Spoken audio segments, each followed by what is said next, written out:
Yeah, Friday to chip in a little bit. Got stuck in Geneseo for the night travel wise to piggyback off of everything earlier.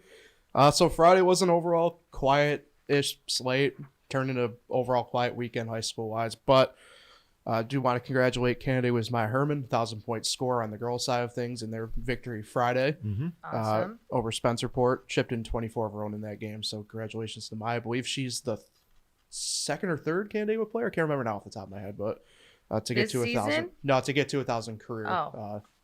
I was gonna say. In their career for the for That'll be a the heck of a Braves still, I season. suppose. So yeah.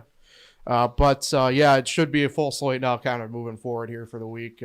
Big night tonight, which Yeah. is odd for Monday night because they rescheduled Right. all the games that were canceled Friday night. Yeah, I mean, two of the boys' games, especially in the Finger Lakes East, will have some bearing here. Waterloo at Newark, Wayne at Palmac. Wayne Palmac, that's the big one. Yeah.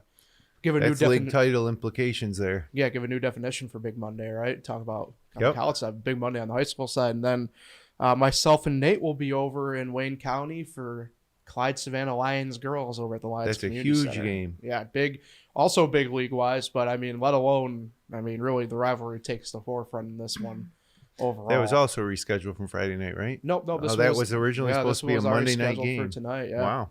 So we're looking forward to that one. Like I said, I mean, that also has league implications for Wayne County girls. But I mean, the Route 31 rivalry certainly takes center stage for that first and foremost. The Lions got knocked off track a little bit with the loss to Gananda. So, and I think they beat Clyde their first time around. Yes. Yeah. So Clyde looking for some revenge, and it should be as good as Wayne County girls basketball gets tonight. Yeah, definitely. I mean, it's been a really great year anyway for him. So this should be kind of like one of those icing on the cake type deals almost at this point. Well, what's today's date? The 6th, Yep. right? So we're 10 days from the end of the regular season. Pretty much. I don't know. Normally, when we see the snowstorms like this kind of late in the season, normally 10 or 11 days at least. Yeah, they usually give an extra day sometimes every now and then. I don't know if they'll do that. If they're able to get every game rescheduled in this week from late last week, then maybe they don't add that last day. But I believe the hard last day, the last time I saw was next Friday the 17th, and I think the only day I saw games really towards the end of next week anyway was Thursday the 16th. So yeah, I mean, we're within that 10-day window at this point. That do or die in terms of league stuff, do or die in terms of trying to get yourself positioned for sectionals. And we'll kind of try to make sense of it during the Upstate News podcast this afternoon. Sounds like a plan to me. Okay. So then moving forward to Saturday a little bit here, Syracuse 77, Boston College 68. Right the ship a little bit, 3-game skid, get the win. Jesse Edwards career high 27, 12 of 15 shooting.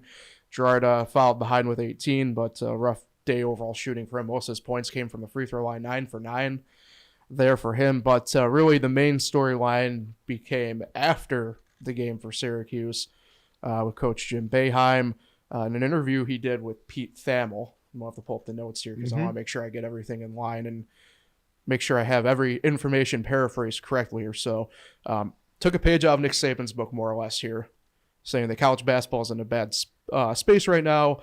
Went on to claim that Wake Forest, Pittsburgh, and Miami have all bought their teams. Then threw Adam Weitzman into this by saying that my guy talks about it but doesn't, and that one guy makes $20,000 on the via NIL on his team. Right. I would assume that's mince, but either way. Then claim that that's also why that we've seen. Buddy Boeheim made some NIL Right. money last year. Right. Yeah. So. And then further went on to claim in the same interview that that's why we've seen Jay Wright, Coach K, and now Mike Bray all either retire or will be retiring at the end of the year in the case of Bray, and that he will make his own decision on his own future and will probably be back next year. Now, since then, it's all kind of spiraled out of control a little bit. Wake Forest head coach Steve Forbes refuted the claims. He said that Boeheim has reached out and has since walked back his comments to himself and also Pitt. Notably, also, we talk about Miami. Miami does have a billionaire booster by the name of John Ruiz. Billionaire booster John Ruiz, who has paid $800,000 in an NIL deal to transfer guard Nigel Pack. So it should be interesting today. And then statement was released this morning by Syracuse Athletics and Jim Boeheim. Just probably more or about, less 15 minutes ago, right? Yeah, more or less apologizing, saying that, he didn't mean to make Yada, the, yada, make yada, the claims. yeah, but he right. did mean to because he said it. And that's my thing with it, right? Is clearly, you don't make a claim like that unless you're, excuse me, old man yelling at cloud type moment, or there is some truth and you're trying to hide something of your own, which I don't want to be that guy in this situation. He's not trying to hide nothing, but right. We're going to pay our players too. Right. But my thing with this is, and college sports has been like this for years on end, since the beginning of even the NCAA and before that. But like, there are known moments throughout history where players have been offered literal oil wells and but those cattle were to come and illegal play. at Right, the time. Now it's legal. Yeah, and that's my thing. Like, I don't understand why we have a problem with where it's legalized now. If you want to treat it like the Wild West or not like the Wild West, that's teach your own. But you can't complain, in my mind, if you're Boeheim, when your own opportunity is there and you just aren't utilizing it. Well, I think he is through Weitzman, which But he threw him under the bus. Well, I thought that was the strange part about it because I know they're friends, and Yeah. Weitzman's also bringing in all these celebrities to the Dome game, which has to help a little bit with recruiting. But I don't even know if you call it recruiting anymore. Right. But yeah, no, I'm with Boeheim in the state of college basketball is nothing like we remember it. Everything's changed. Obviously, the move to the ACC was a big change for Syracuse fans, which I was never a fan of, and now the whole landscape is changing where kids can be paid for their name, image, and likeness. And so, like I said, I think that we're fortunate to have a guy like Adam Weitzman who's willing to fund some of that on Syracuse's behalf. But that's where I was confused, is where Boeheim came off with this, because we're in the process of trying to buy our team at Syracuse too. But it's not the first. It would be great just when Boeheim retires and has no beholding to anybody. I think he's going to come out and tell everybody exactly what he thinks about everything. Man, it feels like in a way he's already kind of doing that, and that's I think part of this too. At this point, is if you don't like it at this point, like, just go. I don't know what more he can.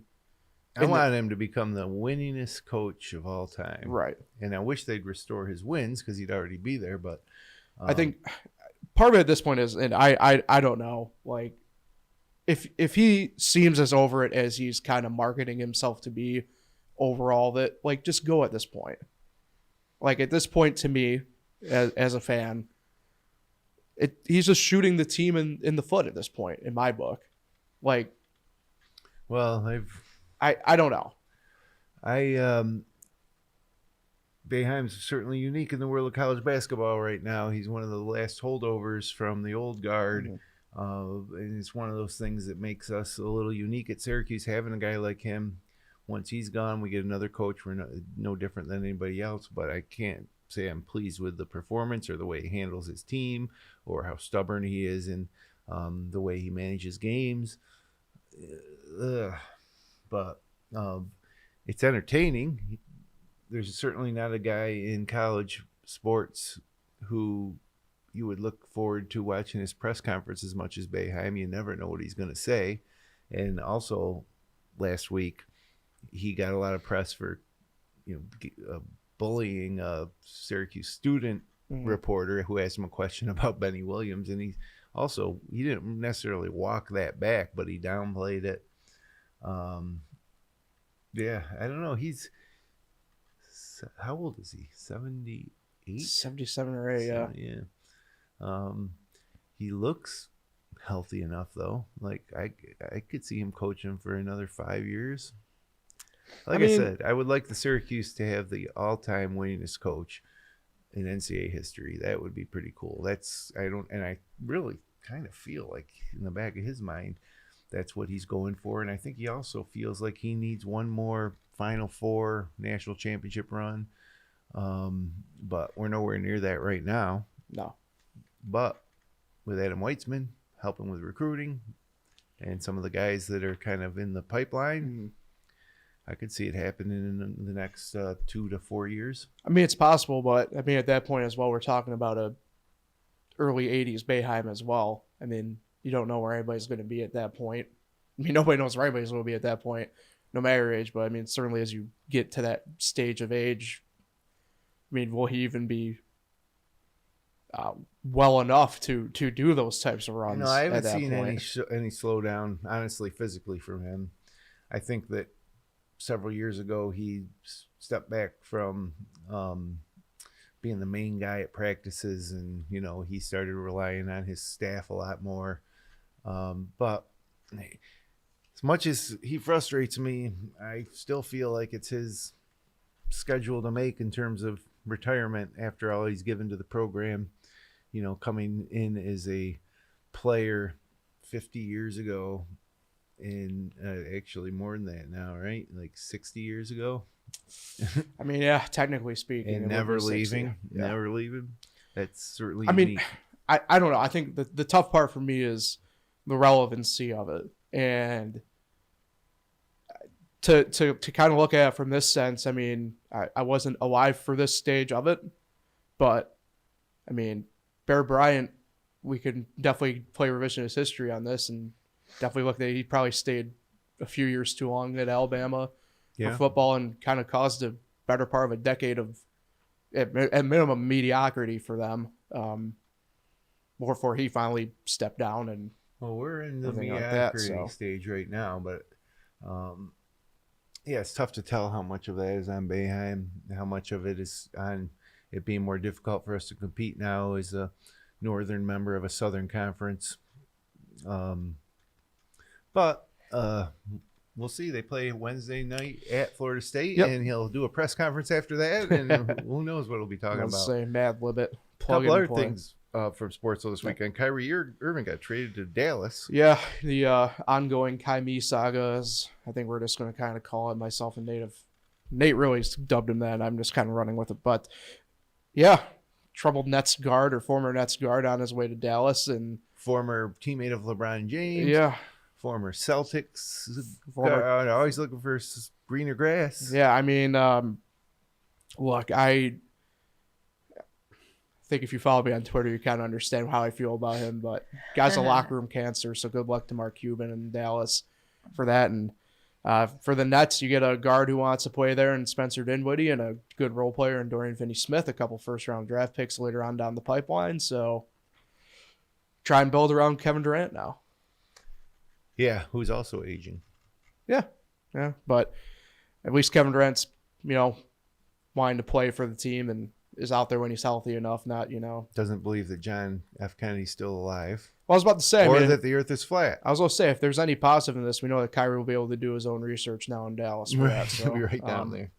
I guess where we find out with his third eye if there was a second shooter or not. So, anyway, the NBA trade deadline is this Thursday at 3 p.m. Eastern. So it'll be interesting to kind of see, I mean, kind of the stuff that's come out of this, right? I don't think myself, I expected to see that the Suns were willing to offer up Chris Paul for Kyrie Irving.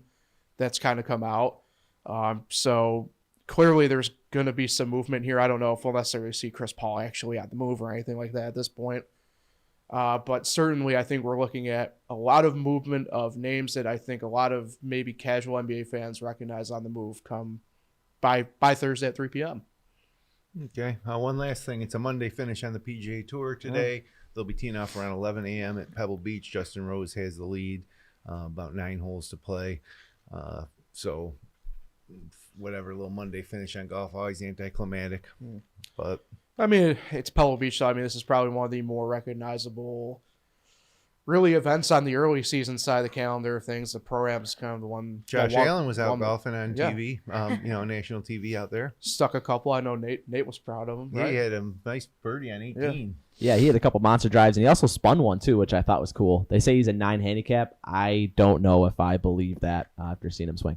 You think he's better than 9? Yeah, I think so. But maybe with it adjusted, came in as a 10. Right, but with it adjusted, I guess, to Pebble Beach and Spyglass Hill, I guess maybe that makes more sense. Yeah, probably. I don't know how they work that, if they use their USGA handicap or if they... Aaron Rodgers on the GIN system is like a 3.5. That's what I thought. So, yeah, maybe, I guess, with it being adjusted. What I've always said about handicaps, so as long as it's fair for everybody, then it doesn't really matter. At the end I of the thought day. maybe he was sandbagging for the tournament. Could be. But... Monday finish is too bad because there wasn't any football yesterday. The PGA Tour really had the spotlight. A lot of people tuning in to watch guys like Josh Allen and Aaron Rodgers. and Jason Bateman golf along with the pros, and at a beautiful venue. So it was great. If the tournament could have ended on Sunday, because nobody's gonna be watching this morning. Yeah, I mean, it'll be a tough go. I mean, it's Yeah. like any sport. I mean, kind of like, NASCAR gets put in the same boat whenever they have the weather delay, and it's, noon race kind of takes a deflate out of it when it's an event like that. So certainly feel what you guys are going through, and it'll be interesting. I mean, I know my guys in my DFS lineup aren't anywhere near the front anymore. So it was an awesome ride while I had it with, I think, Brian Gay and Hovland for about a hot second. So Hovland was up there for a second. Yeah. So anyways, tonight 7:30. Yeah, 7:30. Clyde girls on Finger Lakes 1 in the Lions Central School District YouTube Yep. channel. Yep, Correct. spot on. Yep. All right. Thanks, Paul.